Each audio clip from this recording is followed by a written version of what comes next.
Matariki is the Maori name for the star cluster Pleiades, also known as the Seven Sisters. Matariki is also the name for an international network of 7 universities that are distinguished by their historic traditions and unique approach to facing contemporary challenges. The Matariki Lecture Series offers a short program of lectures addressing current research themes or areas of common interest. This time, the lecture series is on race, racism, and decolonization, with a specific focus on racism and social determinants of health. Go. There might be some people joining us once we start, but let's get going. Welcome everyone to the first in a series of 3 Matariki lectures on race, racism, and decolonization, with a focus on racism and social determinants of health. Today's session will be formally opened with acknowledgement of country by UWA Professor Jill Milroy, followed by presentations by Professor Irene Molina, Professor Pat Dudgeon, and Dr. Donna Cormack. I encourage you to type in your questions and reflections as they come to mind along the way. Today's session is being recorded. After the presentations, Professor Farida Fodzar will facilitate a panel discussion and Q&A session. I am now pleased to introduce Professor Jill Milroy, a Peliku woman from the Pilbara region of Western Australia. Jill is Pro-Vice Chancellor of Indigenous Education at UWA and is the Director of UWA's Posh Centre for Indigenous Health. Jill has more than 30 years experience in Indigenous higher education, developing programs and support services for Indigenous students, as well as a range of Indigenous curriculum and research initiatives. In 2011, she was appointed a member of the Order of Australia in recognition of her services to Indigenous education. Welcome, Professor Milroy.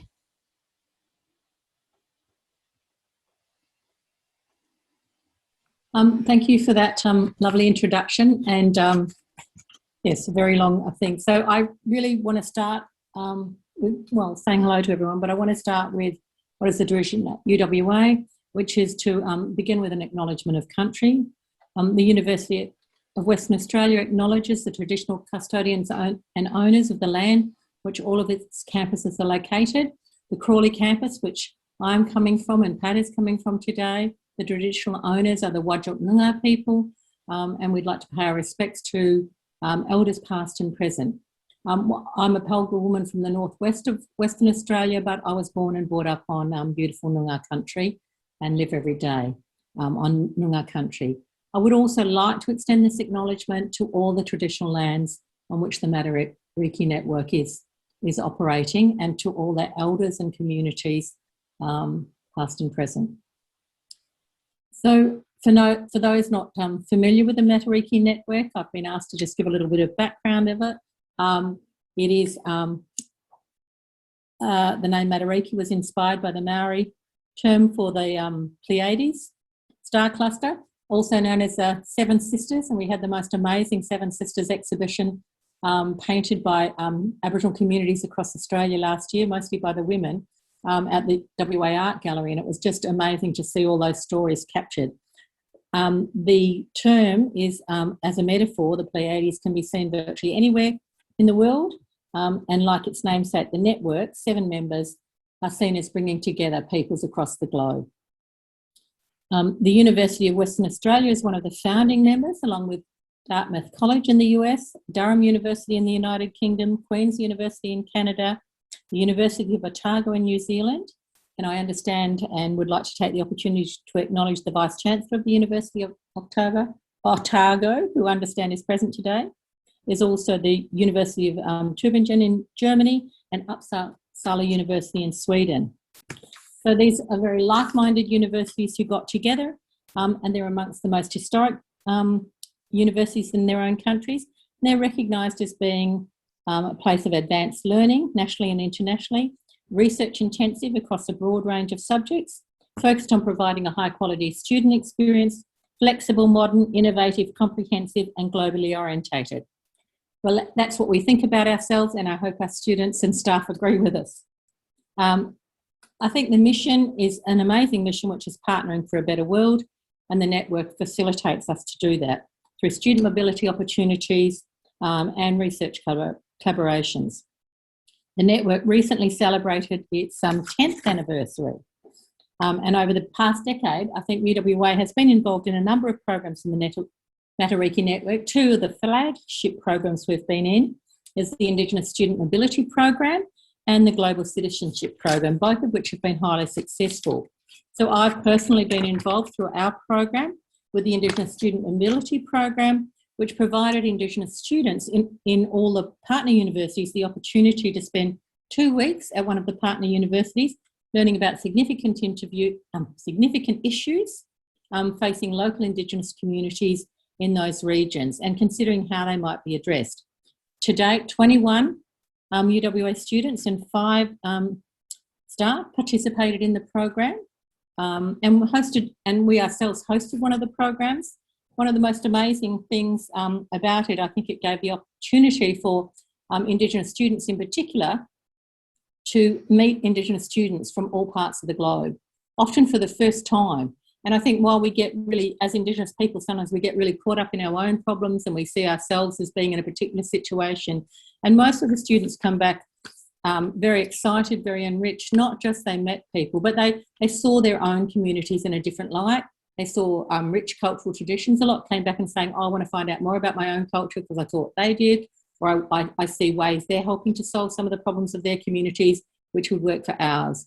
So I think it's an amazing experience, and most of our students that went on that and our staff found it to be one of the most highlights of the university education. It was very positive and enriching. It was a very positive effect on student grades and their motivation, I think, to really complete their careers and get out there to work with their communities.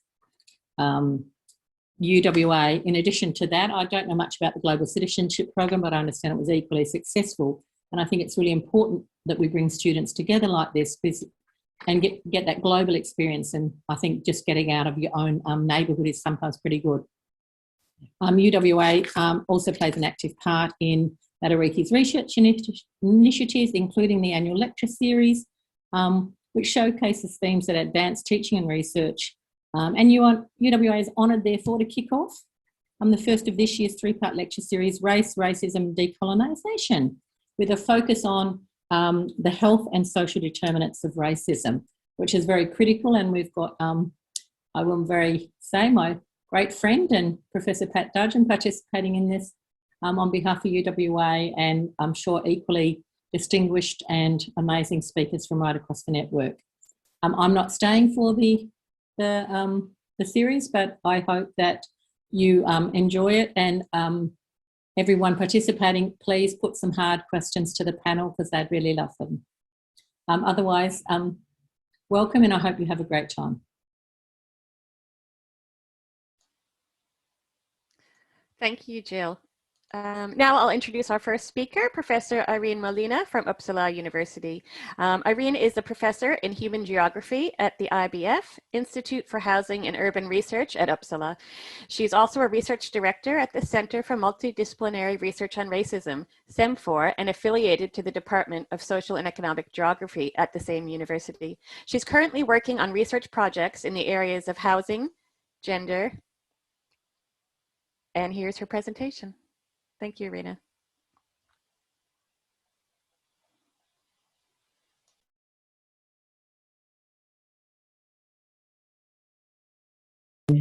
Yeah, first I'm muting, of course. Thank you so much for that kind presentation. Yes, I'm here in this fantastic collection of people and presentations representing Uppsala University, in which we have for 5 years been conducting research on racism at the very center of studies, multidisciplinary studies of racism, and in which I've been working. And well, we have a lot of research on the different dimensions of racism. One of them, and I'm very glad to hear Jill talking, because we are actually trying to build up a section of this multidisciplinary research on racism on Indigenous studies, and in particular on the colonial past of Sweden, which is not anything that people normally associate Sweden with.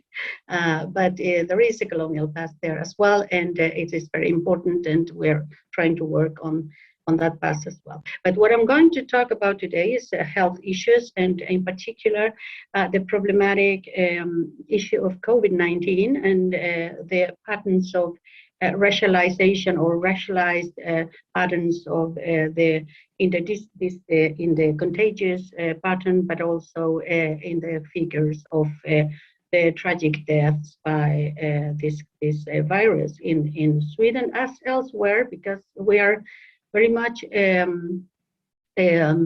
observing a very common trend in Sweden compared to, for instance, the US, in which many studies have been conducted last 1.5 years, showing very clearly that the most affected populations are not only the elderly people, which are, of course, but also migrant communities or community, the Black American community, Latino community, and Asian communities. And that pattern has been observed at different places. And what we see today in Sweden is affecting in the same way, in a very similar way, the case of Sweden. And that's what I'm trying to show today. The Swedish Public Health Agency has come recently with a report showing these patterns that I will try to discuss with you, showing that people born in non-European countries, I would say the region, the Middle Eastern region, South European region, or West Eastern, Southeastern Europe, more specifically South America, are more affected by the contagious. But then, when we see that Sweden is at the quite upper position there, what we haven't.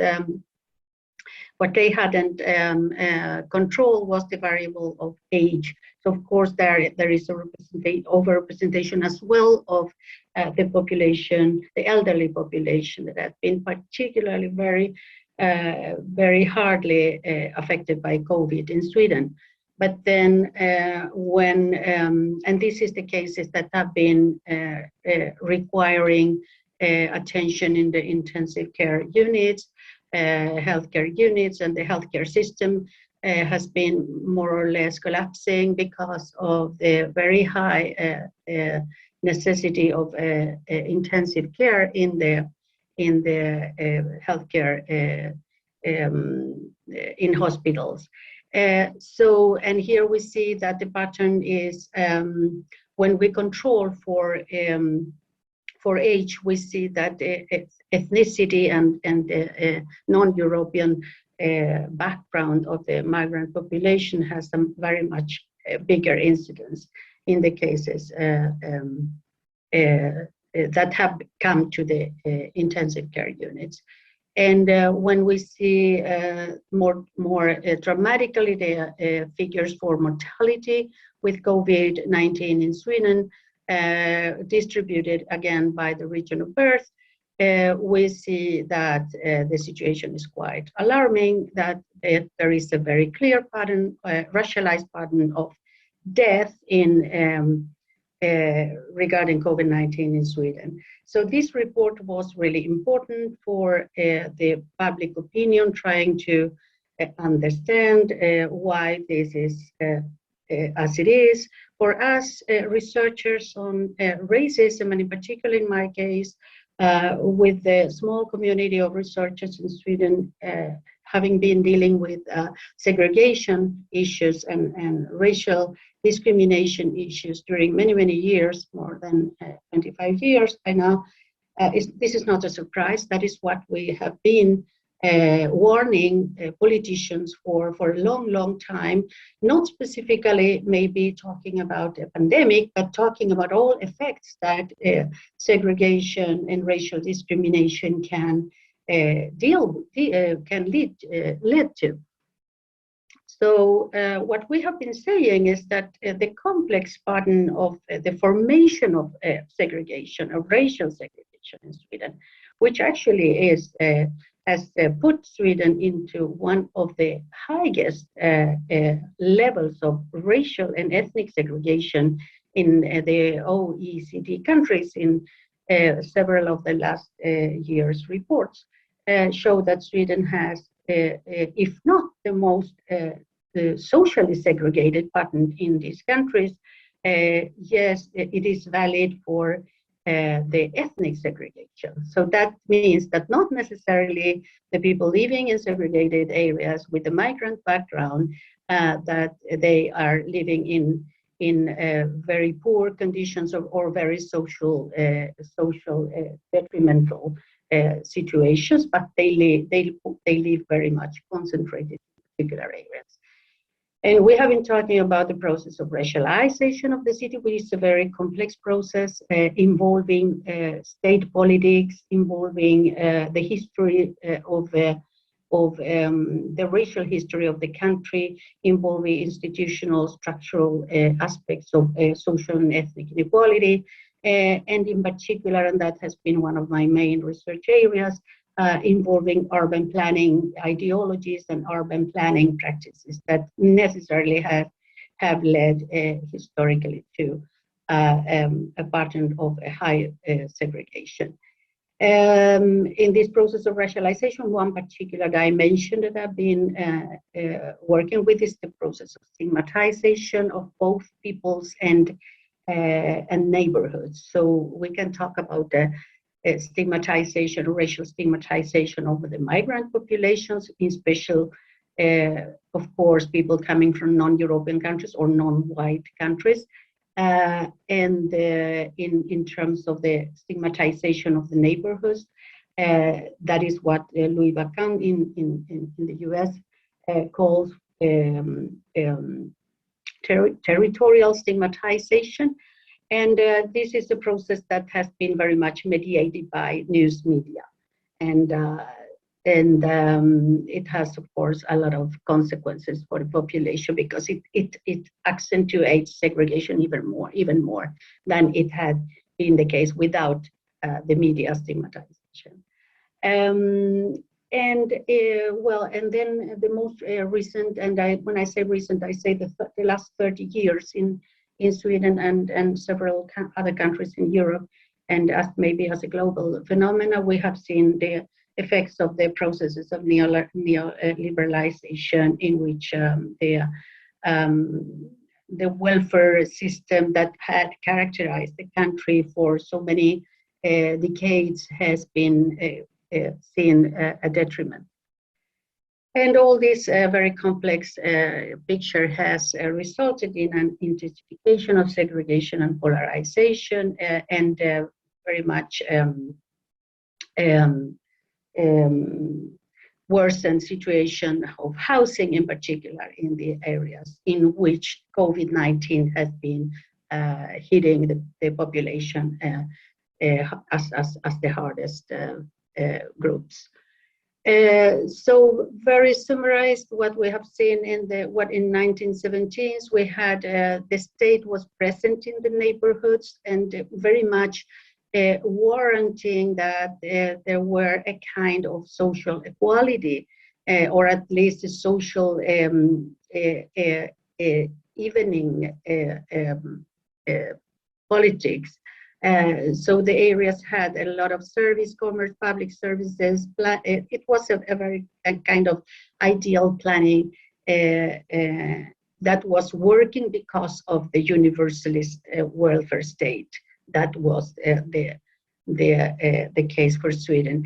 In the 90s, when neoliberalization started to show, what we see is the state starts to abandon the suburb, especially the stigmatized and racialized suburbs, and replacing general welfare by a kind of integration processes, because the problem was identified as the migrant population and not the state politics that were launched. In the 2000s, what we see is in a kind of paradoxical way that state and capital come back and work together, but not in the form that it used to be in the 70s, but in the form of more police presence in the areas and displacement, housing displacement through a process of renoviction, which is renovation by eviction or with eviction.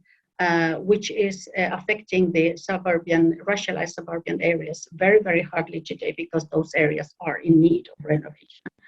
But in a neoliberal context, renovation is not happening as a kind of welfare policy. Is only happening on the conditions put by the private sector, very much guided by the will of making profit. So there is a very difficult situation in terms of housing quality and housing conditions in these areas today. And what we see, which is problematic, is that we don't see that that media today and not even public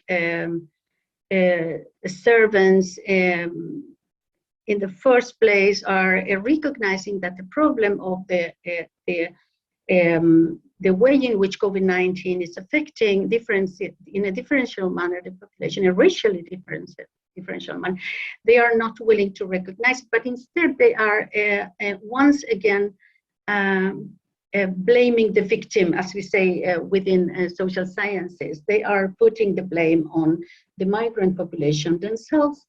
And the politics, what it's still called, very, very problematically, still called a generous policy of migration in Sweden, which was abandoned for many years ago. So it's not that generous anymore.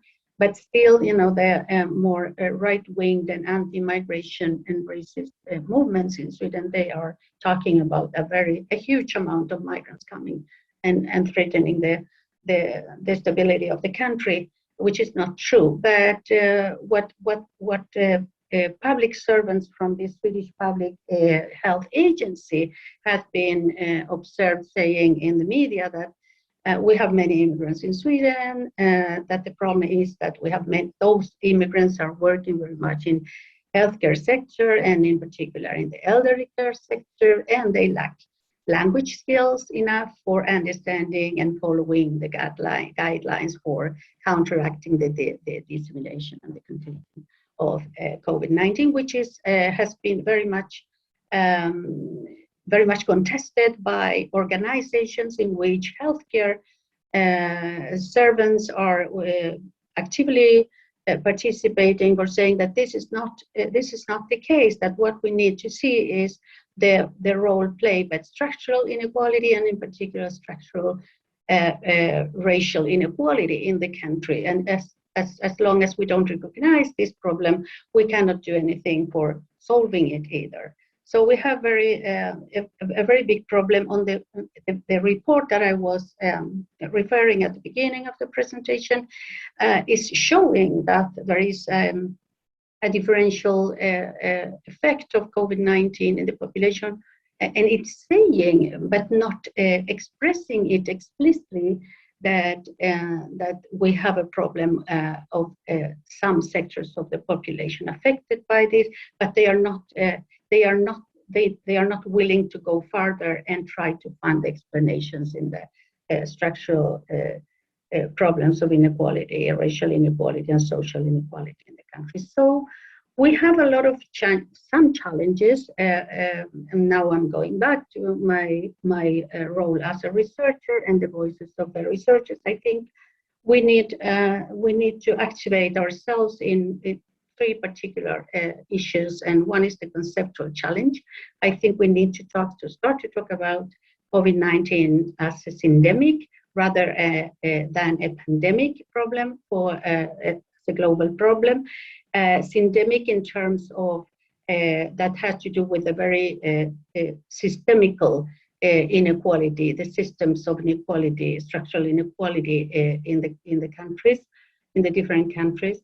We have a methodological challenge. We need to apply a lot of more and new forms of multidisciplinary research. And also in the use of methods, we need to combine much more quantitative and qualitative methods. And most of all, we have a political challenge. We have to watch for racist state biopolitics. We have to recognize in the first place that racism is affecting our populations with the result of differential death. Thank you very much.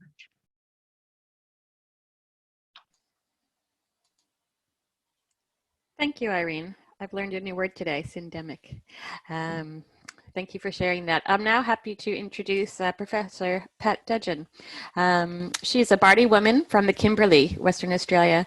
Pat is recognized as being among the leading world experts on social and emotional well-being and suicide prevention.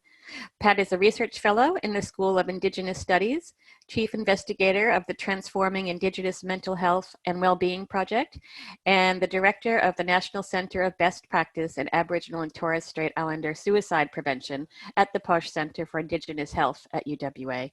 Pat specializes in Indigenous psychology, mental health, and education. Welcome, Pat. Yeah. Hold on, I'm just unmuting and doing it all, and I'm about to share my screen. There we are, getting that up. View as slideshow. There we are. Okay, before I start, I'd like to just acknowledge Professor Jill Milroy's welcome to country that she did. As she mentioned, I'm part of, she's my boss, so I'm part of the School of Indigenous Studies, the Posh Centre for Indigenous Health here at UWA, and we live and work on beautiful Noongar country. My people, however, are actually from the Kimberley, so they're up from the northwest coast, but I've lived and worked in beautiful Noongar country for most of my life, in actual fact. So that's a little bit about me. Today, I'm taking a different approach to the whole issue of social determinants and racism. And the topic of my little talk, which I will try and keep brief, is social and emotional well-being, dismantling systemic racism. So I think that racism has happened in a whole bunch of different ways, particularly for Indigenous peoples who live within settler countries. And that's where Indigenous people exist in countries where the dominant society is a Western, usually white society, and that would include us here in Australia, New Zealand, the United States of America and Canada, and I'm sure there's more as well, but we're the Indigenous people of settler country, so to speak. But before I go on, we actually took out my slide of the beautiful map of Australia with all the Aboriginal language groups in it. Unfortunately, we were doing last minute changes, and I wish I had have left it in now. So you need to envisage that yourself, my dears, who are in the audience. But basically, Aboriginal people occupied all of Australia before colonisation. And that's been a relatively recent experience for us, unlike the rest of the world. But right now we are in recovery from those impacts of colonisation, which I'll go a bit into later. But in Australia, we've got about 25 million people. And of that population, there's about 790,000 that are Aboriginal Torres Strait Islander people. So we're the Indigenous people of this country. Most of us are one cultural group, being Aboriginal mainland people, but there are a group of islands that are our Indigenous brothers and sisters, and they're about 5% of our total population. And there's a group too that have intermarried across. So while we are diverse in our language groups, there's a great deal of similarity across mainland Aboriginal people. But we know that We know that our statistics tell a very bleak picture of our situation. There's disadvantage across all the measurements, whether they're economic, health, and so on. But we know I'm going to focus on mental health because my background and my work is in Indigenous mental health and wellbeing. But we know that the Aboriginal Torres Strait Islander suicide rates are 2 to 3 times higher than the rest of the Australian population. We know that they do great measurements and they do great surveys. We have excellent reports on our disadvantage that happen all the time, and they collect excellent statistics about us, which is good because then we use that data to leverage change. But we know that on measurements of psychological distress, there's Aboriginal Torres Strait Islander people have 2.5 times the high psychological distress than other people. For Aboriginal Torres Strait Islander youth, almost 2 in 3 experience significant stresses or adverse life events. And for Aboriginal Torres Strait Islander youth, again, 1 in 3 reported being treated differently. It's very prevalent. And my internet's, am I freezing up? Oh, I get this little message come up saying your internet connection is unstable, so I'm just going to ignore it and presume all is well. But that's not the only, we've got Reconciliation Australia that does a barometer measuring racism or the race relations between Aboriginal and Torres Strait Islander people and mainstream Australians, and that shows that Aboriginal people feel that they are the victims of racism and that they are very much marginalised and excluded. Now, the reason why these, usually I don't take a negative deficit-based approach, but the reason why this is important is that it says something. We're talking about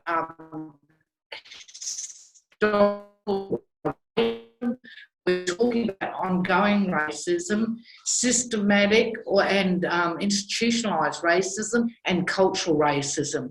So these are all the different sorts of racism that impact on Aboriginal Torres Strait Islander people. And we know that because we have the stats, and so we know, as I mentioned earlier, there's multiple frequent and severe exposure to stresses. That weakens our resilience. There's triple the average of rates of high to very high psychological distress.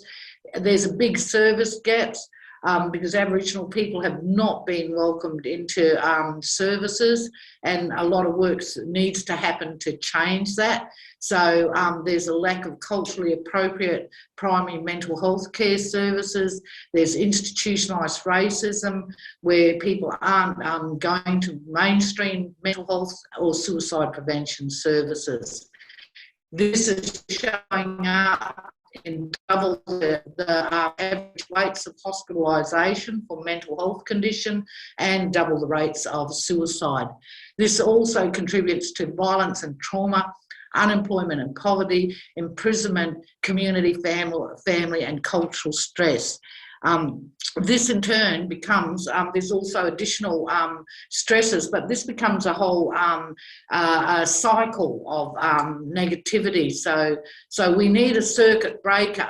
We need a circuit breaker because things are just going to get worse. And the way we do have some ideas for ways forward, except my slide. Yes, here we are. So there's been a lot of work recently, and we've been fortunate and honoured to be a part of that work of looking at, first of all, making mainstream services culturally appropriate. That's been a big thing. To have Australia acknowledge its racism is another big issue, and there's been a lot of work and activity around that, but also to develop our own paradigms of what an Indigenous wellbeing or notion of self is, what an Indigenous effective, culturally appropriate service would look like. So this is only one model in a whole bunch of amazing models that are coming up from the community, but we've been very much occupied in working with social and emotional wellbeing, and that says that if you have a notion of self, Western perceptions of psychology or mental health are concerned, well, your mental self is in your head and your body and your behaviours and maybe your emotions. But we say that it's not only that, it's that, but it is also your connection to your family and your kinship for Indigenous people and non-Indigenous people maybe. It is your connection to your community, your connection to your culture, your country and land, and your connection to your spirit, spirituality and ancestors. And all around that are, this is not a static model. It's shaped by and influenced by social determinants, cultural determinants, historical determinants, and political determinants. So it's very much influenced by those things. We were very active in the past where we worked on the National Strategic Framework for Aboriginal Torres Strait Islander people's mental health and social and emotional wellbeing. We did a lot of work. There was national consultations for this framework. The government did sign off on it. It was never implemented. However, an opportunity now, we will be having a big gathering next week, and we're part of bodies, national bodies, where we will have an opportunity to renew that framework and to have it implemented properly. But just to go quickly through it, because I've got someone saying 5 minutes left, you can read the principles that are part of our strategic framework and that SEWB model that I put up earlier, but they are about self-determination. They are about culturally valid understandings, that recognising the trauma of colonisation. It was in my lifetime that we were still imprisoned in a sense. My mother grew up in a mission, and she was taken away from her mother. So in our living memory and experience, we've got people who are either removed or stolen generation, and we weren't given the same human rights and choices that normal people would have, normal citizens would have as freed people of the country. So that all impact on us, and being brought up in institutions, being removed off country as well for some people. But racism and stigma needs to be recognised, because that is a part of our daily lives, and environmental adversity as well. But the final point of the guiding principle is that it must be recognised, and this is, I think, the one that makes us feel strong. It must be recognised that Aboriginal Torres Strait Islander people have many strengths, creativity and endurance, and a deep understanding of the relationship between human beings and their environment. So we bring to the table strengths and contributions as well to the healing of our society, our people and our world. So this diagram that I spoke about, I have Indigenous psychologists who have actually used that to their clients. So while the preference is for our people in the first instance, whatever we bring and develop will benefit all of us. But we come from a history. Even the social emotional wellbeing model was not, while Indigenous psychologists got it together in the form that it is now, it comes from a history of Indigenous struggle and Indigenous organisations coming together to say what they needed to happen, what was culturally appropriate for them. So that's a list of where it came from, and there is a political part of whatever we do in mental health and health. That is just how it is for us, and we're very proud of that too, actually. To finish, there are a lot of really good programs, some very community-based and very different culturally. Some are based in mainstream. We have this amazing book called Working Together, that myself, Helen Milroy, our Aboriginal psychiatrist, and Ros Walker worked upon, and that's become, we're very privileged that that became the Bible of the area. And there's lots of Indigenous authors, non-Indigenous authors, so there's a lot of information in that. We continue to do research in a culturally appropriate way with our communities. And next week, for instance, we'll be having our second social and emotional wellbeing gathering, where we will be talking to the Aboriginal medical services, other researchers, policy makers about, what would a good social and emotional wellbeing service look like? What's the workforce needed to deliver that? And how can that also be expressed in mainstream organisations as well as the community-controlled organisations? So I won't speak about our brilliant Transforming Indigenous Mental Health and Wellbeing grant. There's a list of links at the end of this presentation which will be made available. Please go and have a look. We're doing lots of different projects with different community groups in our grant, and we're very proud of some of those, and some of them are very innovative, working with traditional healers and whatnot. But do have consider following us on Twitter. We're pretty interesting, if I don't say so myself, and also on the Centre for Best Practice in Aboriginal Torres Strait Islander suicide prevention. And I think I've just came in on time, so I will say thank you, everyone. There are additional slides in this PowerPoint, but I will just make it available so you can have some additional information later as like a dessert, but without us. And that's just some of the people who are the very eminent people who are involved in our grant, some of the eminent organisations that are involved in our grant. A beautiful video which we love, and we thought if we had the time we would have loved to share this with you all, but it would have taken up all my talk time. But do have a look at this. It's an animation that was led by Aboriginal people in the health department of our state, but it's a good capture of the story of colonisation, what happened to us and what we need to have done to recover. So that's our gift to you. And if anyone wants the Working Together book, if you Google it, you can download it as well. My talk, so I'll do the stop sharing. There we are, and say thank you. Thank you, Pat, for your contribution to the sector and the SCWB model, and your engagement across the political, social, and all the different multi-sectors that you work through. So now for my final speaker introduction, I do want to apologize in advance for any mispronunciations in using the Maori language. Our final speaker is Dr. Donna Cormack. Dr. Donna Cormack has Wakapapa, Tu Kai Tahu, and Kati Mamoe.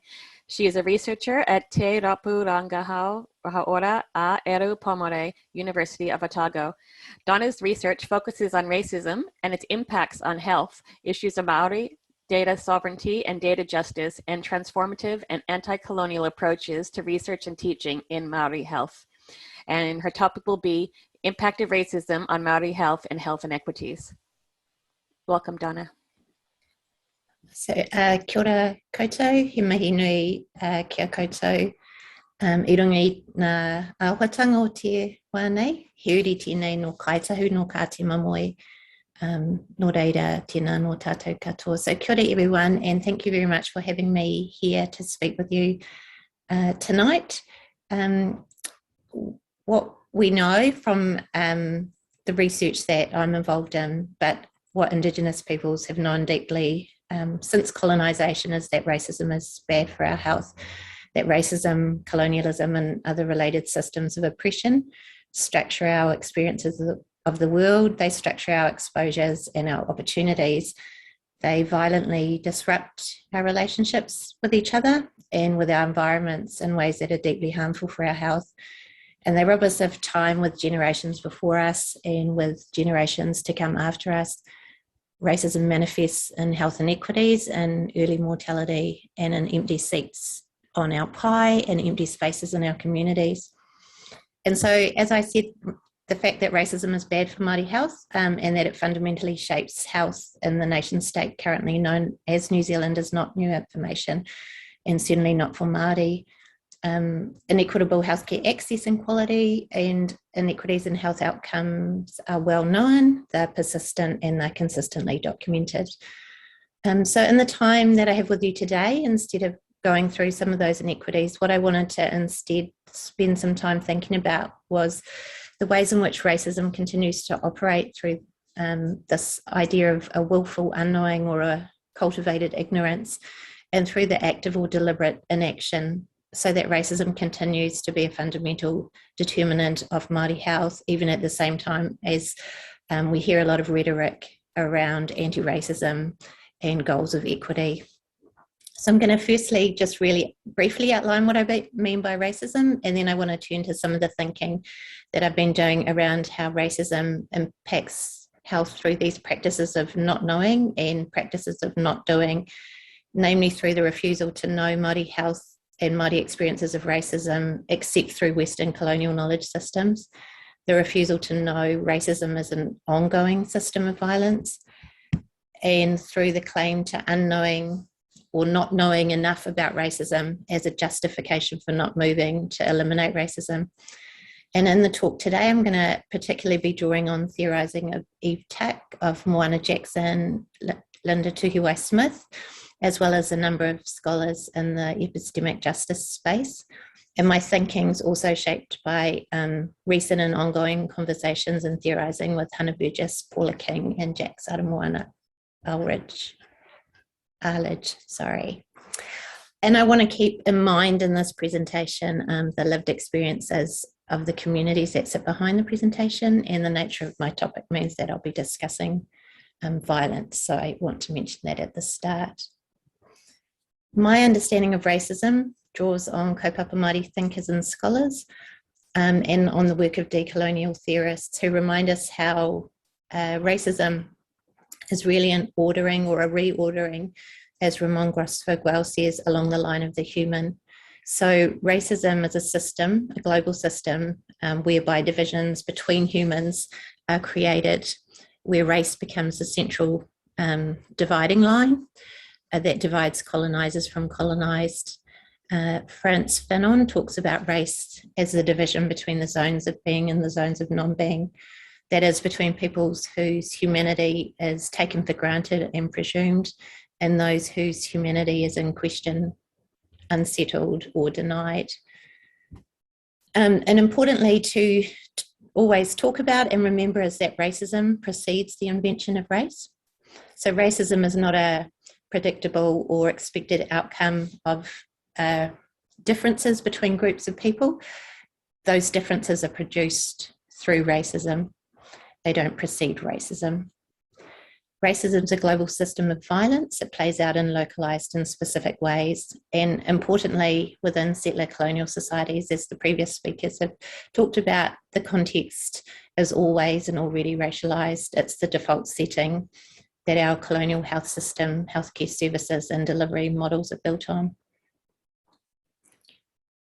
So racism impacts Māori health through the way in which it structures who is exposed to the factors and environments that are protective for health and who are exposed to those that are health damaging. It also impacts on Māori health through direct physical and psychological pathways, including racially motivated violence. It operates, as we know, as a chronic stressor with impacts that are physiological and psychological through long-term, cumulative, everyday chronic exposure, and it impacts on healthcare access, quality and outcomes.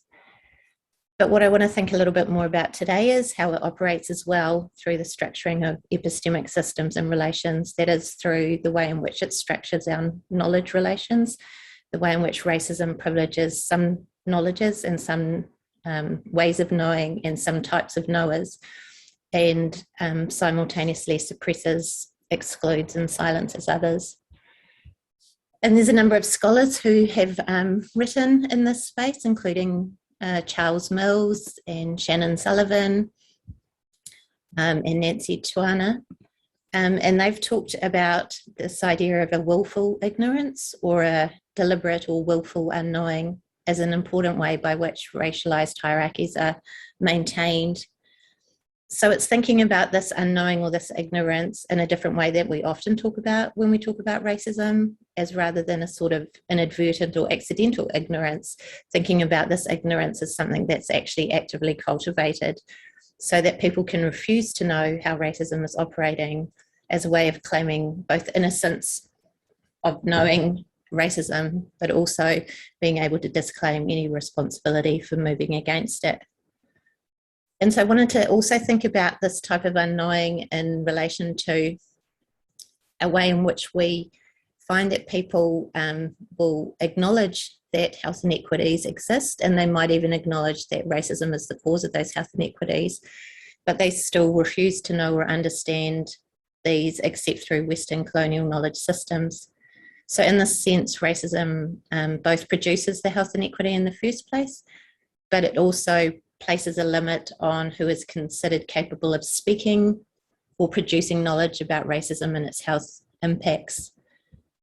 Linda Tuhiwai-Smith and other Māori theorists talk about how one of the ways in which colonized operated at the sort of knowledge production or epistemic level was by always portraying Māori as producers of culture, but not of knowledge. So an inability, I guess, to imagine Indigenous peoples as capable of being scholars and philosophers, artists and intellectuals. And so in relation to Māori health, what we see within racism is that it actually still remains really difficult for many people to imagine us as theorists or credible knowers of our own health, or as having deep knowledge about our own realities, about our past, presents and futures.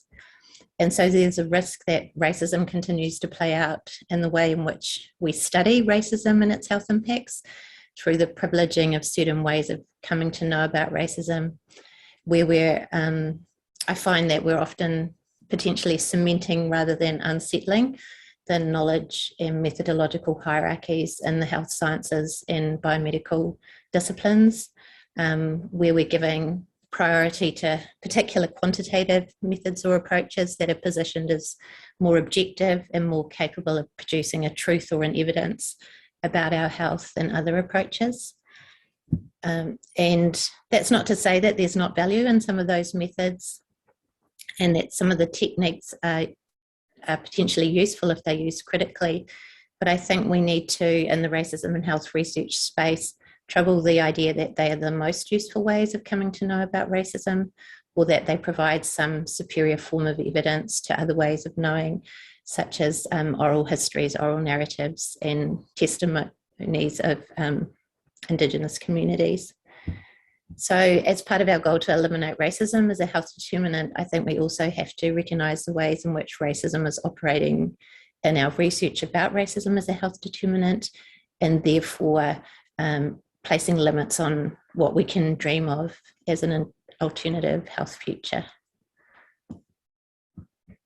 There's also a deliberate ignorance in the kind of refusal or unknowing of racism as an ongoing system of violence in New Zealand.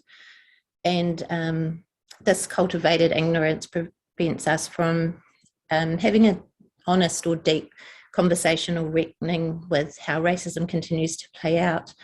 And so I imagine it's consistent across a lot of different countries, particularly settler colonial context, that there's a high level of discomfort and denial in terms of people accepting the violent reality of racism, not only historically, but how it continues to operate as a system of violence in the contemporary context. And so what that means, this kind of deliberate unknowing of racism as a system of violence, means that we have interventions in the health sector which are really individualised. They focus on things such as mindfulness or unconscious bias training, sort of at the level of the individual health provider, as if these will be effective responses to what are deeply systematic and institutionalised and inherently violent processes and practices. And it also supports this claim to innocence at the level of both institutions and the broader health system. It allows health providers to continue to practice in ways that's not attentive to the histories of their disciplines and the systems that they work in, and to remain kind of willfully unknowing of the harms that they're causing every day to Indigenous communities. And then I think finally, I've got no idea how I'm going for time. Oh, sorry, I wanted to think about a kind of a final idea of unknowing. And this is through this idea that we don't know enough about racism as a health determinant to act, or that we need to find some more things out and then suddenly we'll identify the magic intervention that's going to solve everything. And so I think there's this sort of focus on the continual generation of more and more knowledge or evidence on racism and its health impacts. And here I don't want to minimise at all the important research being done in this space, and particularly research that's being done in areas that research has historically neglected, including in terms of racism and health.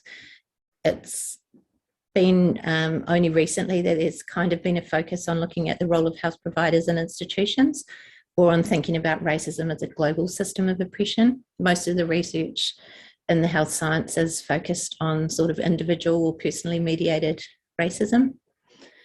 So there is still there is still research that might need to be done. But what I worry about is that this continued call for more and more evidence is actually supporting this active inaction to move urgently and rapidly against racism.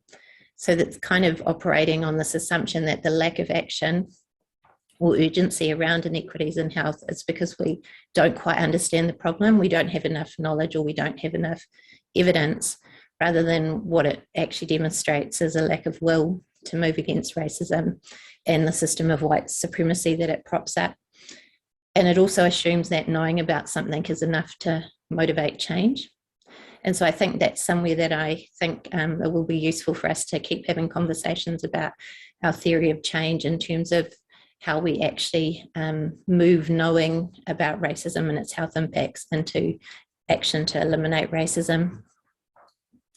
Eve Tuck and Wayne K. Yang, in an excellent piece entitled Our Words, Refusing Research, they remind us that we always need to ask ourselves whether or not research is actually the intervention that is needed. And I'd suggest that in a lot of cases, the continued focus on amassing data or looking for more and more associations in terms of racism and health allows us to look like we're doing something, gives the appearance of doing something, while we're actually not really doing anything. And this is an idea that Sarah Ahmed talks about as non-performativity in her excellent theorisation. So just to kind of wrap it up, addressing racism as a determinant of health, I think it requires that we move away from narratives that position equity as the goal or aspiration for Māori. Equity represents, if it represents anything at all in the way it's currently being co-opted in New Zealand health discourse, a baseline minimum recognition of Māori human rights or of our humanity. So I want to suggest that if we're actually committed to eliminating racism and thereby eliminating the health impacts of racism, we need to contend with the cultivated ignorance and inaction that's a central part of how it's reproduced in the racist, colonial, heteropatriarchal settler state. In the government response to COVID-19 in New Zealand, we've seen a demonstration both of this deliberate unknowing and then an active refusal to act, playing out most recently in the racist design of the vaccination rollout program and the performed innocence of the government of the entirely predictable and literally predicted outcomes for Māori. So we need to start talking in earnest about abolition and decolonization, which, as Eve Tuck and Wayne Yang remind us, are practical roots rather than philosophies. And in the face of active ignorance and active inaction that sustains racism, we need to cultivate an active and radical abolitionist resistance that moves us closer to the alternative futures that our mokopuna deserve and that our tupuna dreamed of for us, where we're all well. So nō reira I roto I tērā whakaro, he mihi aroha kia koutou, mauri ora. So kia ora.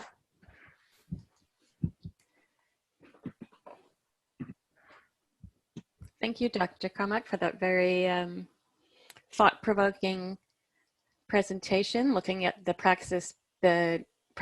nexus between research, practice, and activism, and where we all place ourselves within that, around it, and between it sometimes.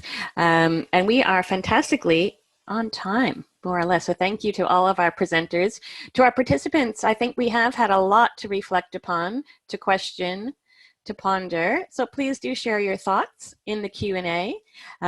We started thinking about COVID-19 in the Swedish case and ended on the case within New Zealand. And in both cases, there are significant considerations of racism and the impact on health.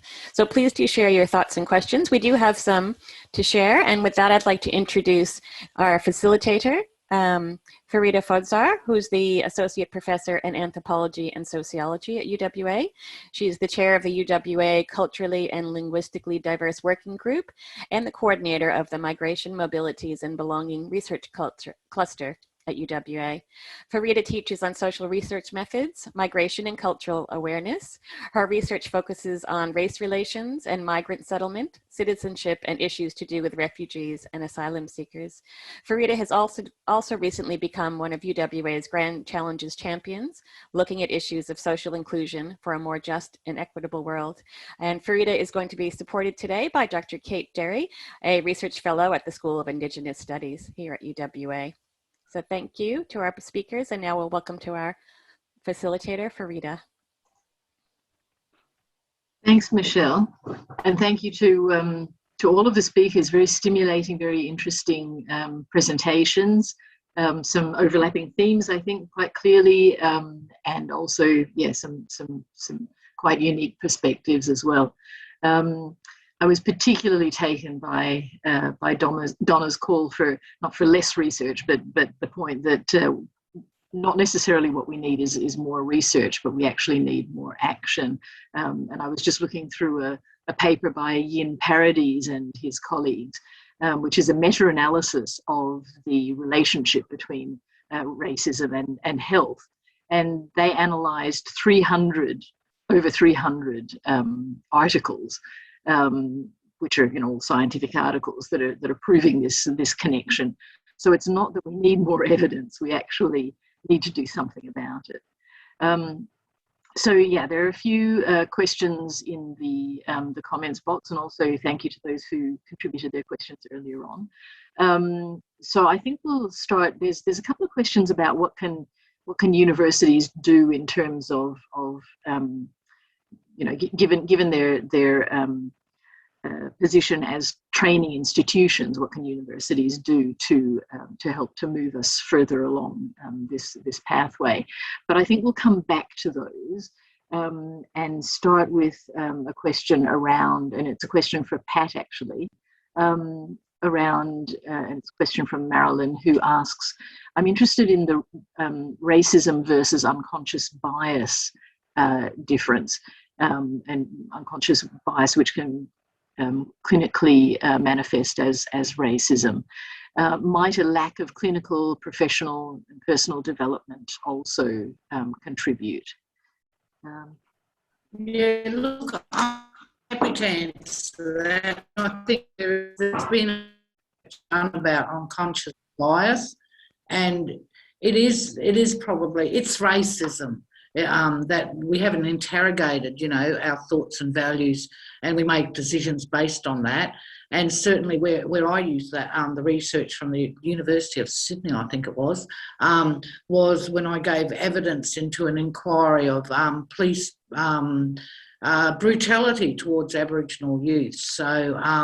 So whilst they might not think of themselves as being racist, in actual fact they are. And I think that accepting that, we grow up, and it's for all of us, it's not just a black-white issue, it could be about gender and sexism, that, you absorb the values and ways of your own society and you never question it. Same as racism, culture, which is very profound. Because I did anthropology as my minor when I studied psychology, and I loved the word. I learned the word ethnocentrism from anthropology and started using that in psychology before it became acceptable. But we operate in our view, going back to what Donna actually, what Donna was talking about. We never question, we're not willfully seeing other groups as less than us, or well, mostly we aren't, some groups do.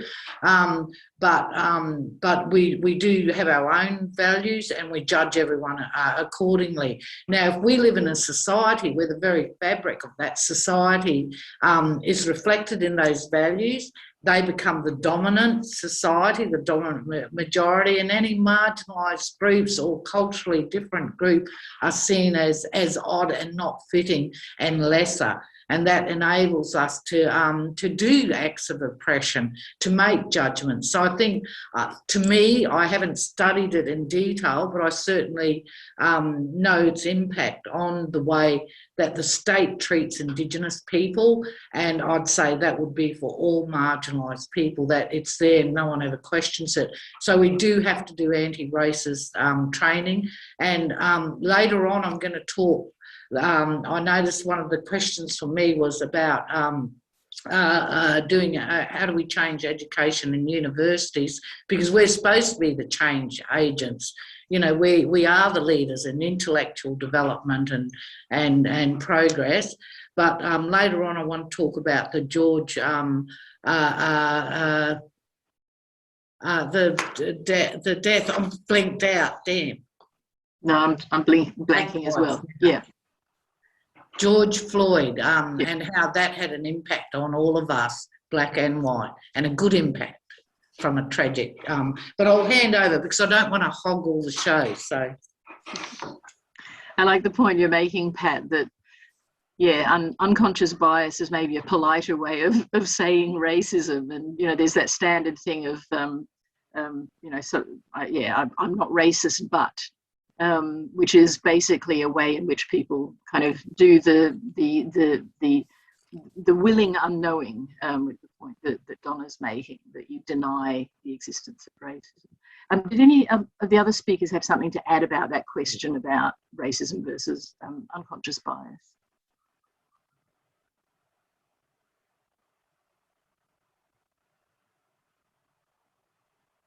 No? Okay, then we. Oh, sorry. No, I thought that I build on a little bit of what Pat was saying and connected to what Donna was saying, because I think they are very, intrinsically related issues. When we say that we don't need more knowledge, we need more action, which I absolutely agree on. What we say also is not that we don't need more knowledge. We need the right kind of knowledge. I mean, to change, the paradigm of knowledge that we have been teaching at universities and learning ourselves as well. And I think, in that knowledge it is embedded. Racism is embedded in that kind of knowledge. So I think that. Well, yes, we need to do something with knowledge, but not in the sense that we need to teach racism away, because we're not going to do that. We're not going to succeed on that, because the unconscious bias is so powerful. It's so powerful because it's embedded in our unconsciousness as well. I mean, even in the consciousness of those people who think that they have.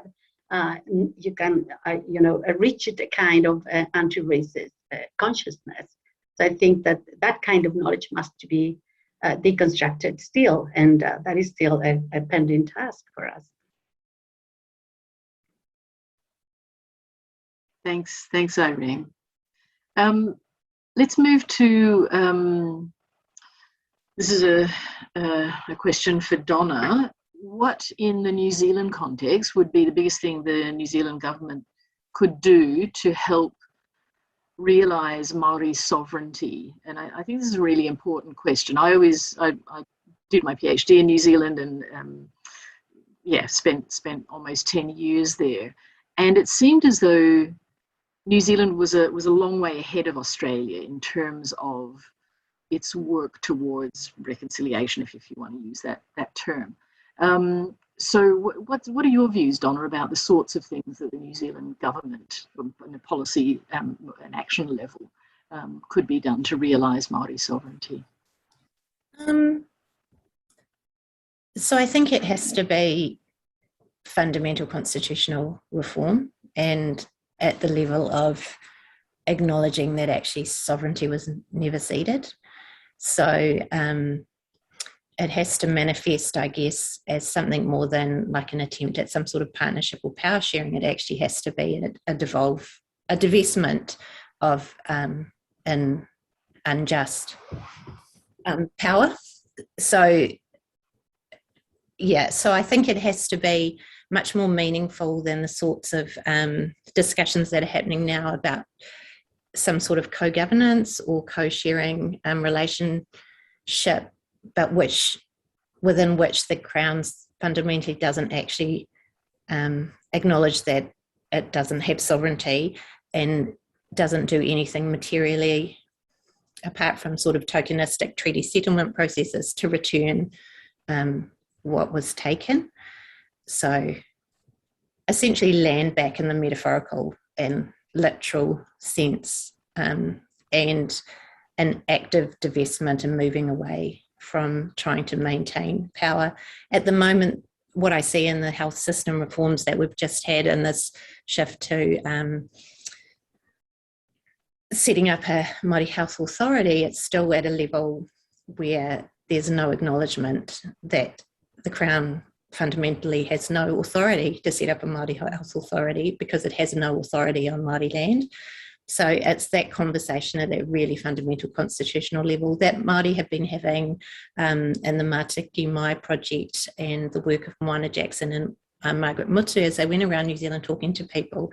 But it's actually the Crown being prepared to have that conversation about its authority or lack of authority and what it would mean to actually have a constitutional transformation that looks something like what the Declaration of Independence in 1835 and the treaty envisaged. Thanks, it's really interesting because New Zealand has this sort of the parallel health and education and kind of justice systems as well, and that sort of looks like a good thing. But the point you're making is that it shouldn't really be parallel, that there needs to be a recognition that sovereignty was never ceded, basically, and that's the point at which to start. So, yeah, interesting point. Would any of the other speakers like to comment on sort of just flipping that around and thinking about your own country, so Sweden or Australia, what could be done to assist Indigenous or migrant minorities to achieve their goals? Irene?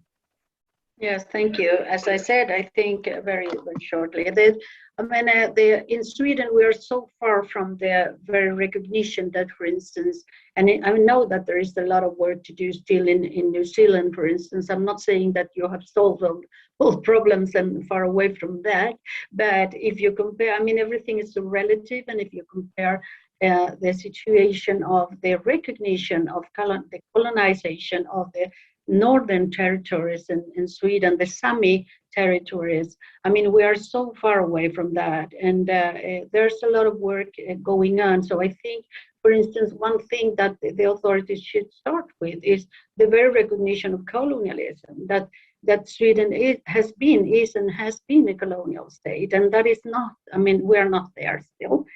secondly, what we need to do is to also to give all, the artifacts that have been collected in times of racial biology for instance, at our own University of Uppsala University in the worst periods of colonialism. I mean, we need to start also by giving back these artifacts, bones. I mean, photographies and a lot of stuff that is kept in the museums in Uppsala and elsewhere in the country. Start a dialogue with the communities.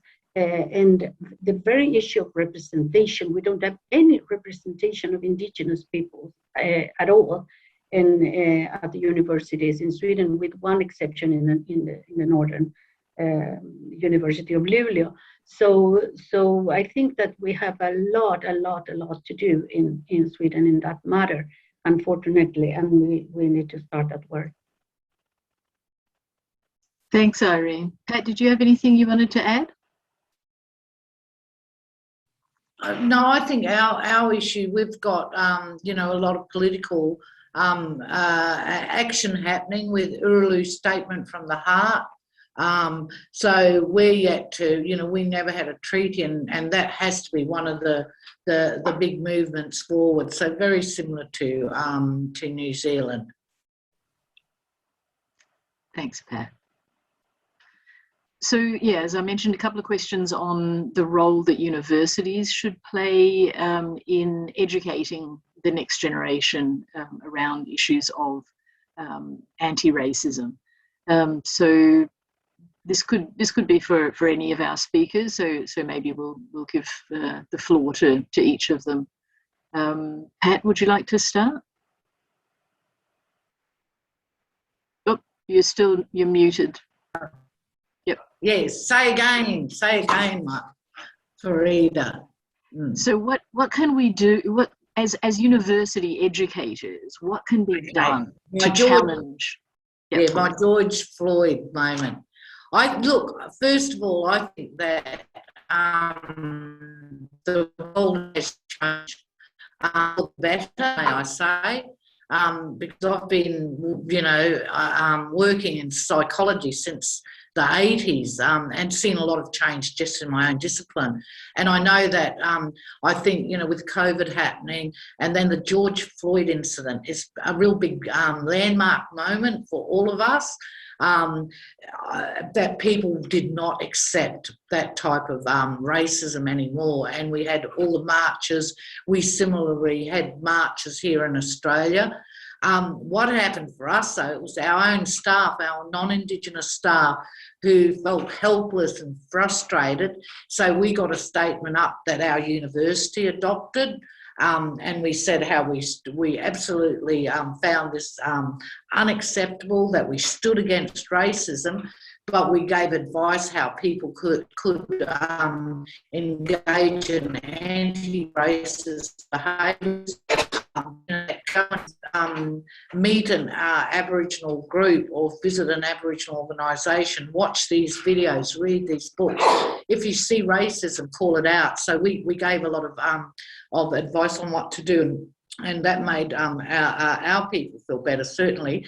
But the Australian Psychological Society, our industry body, worked with the Indigenous Australian Psychologists Association, and they put out a big statement on Black Lives Matter. So I think that was a galvanising moment where people had to figure where they stood.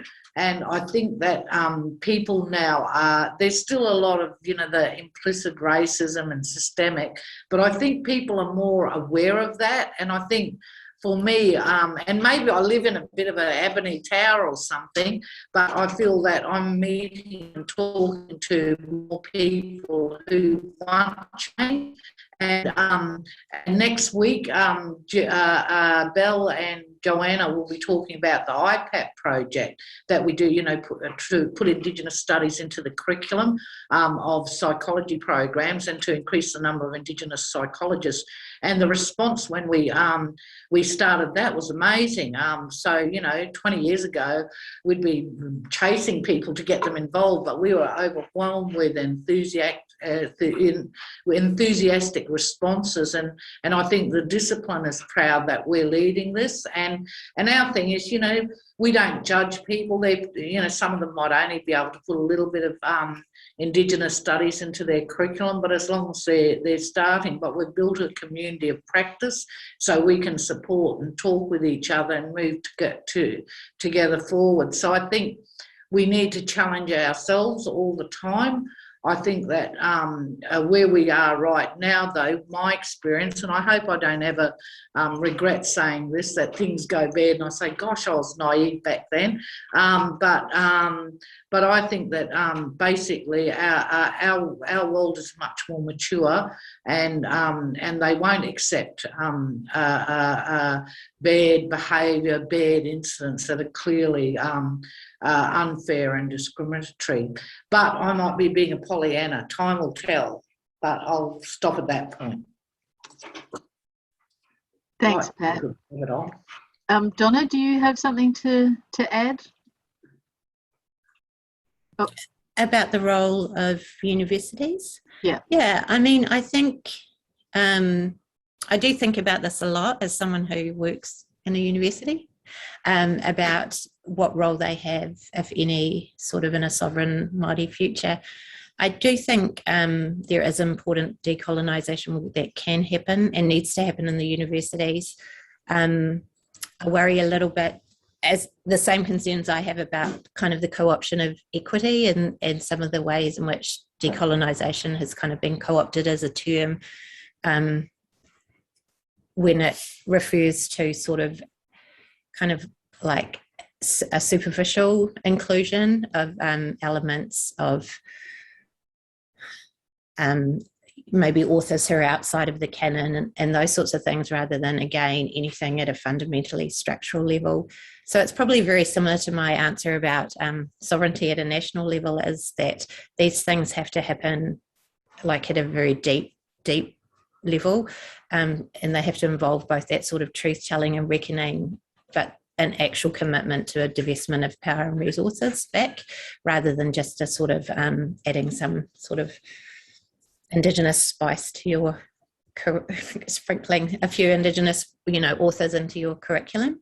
I do think that some really, and this is probably based on the experiences that I've had about some of the really powerful connections and relationships that I've developed, where I've learned a lot and where I've been able to theorise and dream and imagine other futures, has happened in those university spaces. So I do think there are places within the university where we can cultivate some of the theorising and work, collaborative work that's really important to sovereignty. But I think of them as more of like a transitional space, and until we get or reclaim more of our own spaces to do that work. So I think that's probably my answer. Thanks, Donna. And Irene, have you got something to add?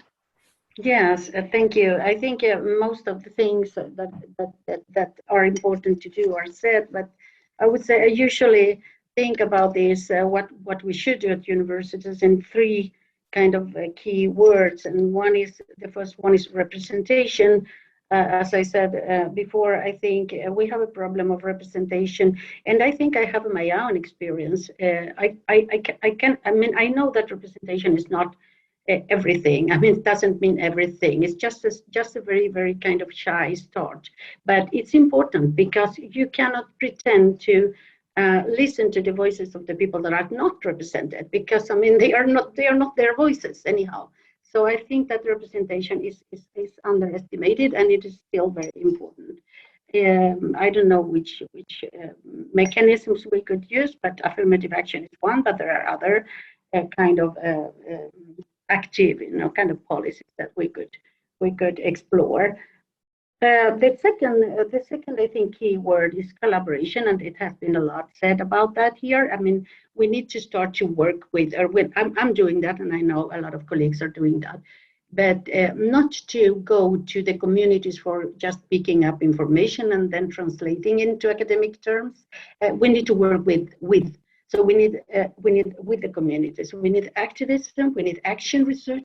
We need co-authoring. I mean, not collaboration only in terms of saying that we are collaborating because we're talking to each other, but we need to explore much more the practice of co-authoring, which I think is really important. That, of course, it's against what all the trends that are dominating in our universities today of meritocracy and bibliometrics and all this very neoliberal stuff.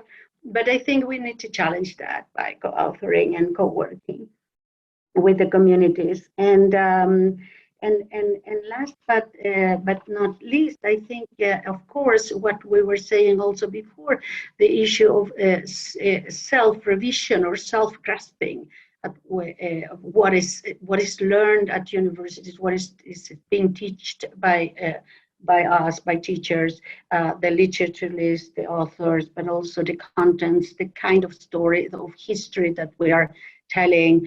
So the symbols that we're using at the academic, buildings, the kind of traditions that we are trying to maintain, and some people are really, really afraid of, kind of changing all that very conservative traditions that are actually hinders for a work of decolonization of the academia.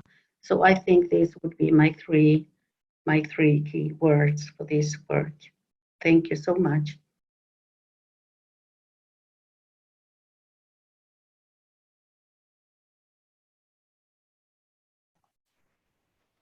Thanks, Irene, and thanks to all our speakers. Some really interesting, helpful insights and kind of practical as well as theoretical understandings, which yeah, I think will be of benefit to all participants. So thank you so much to the speakers, and I will hand back to Michelle now just to wrap the whole thing up. Thanks. Thank you, Farida, and our speakers. I want to thank our participants for engaging us with some interesting and challenging questions.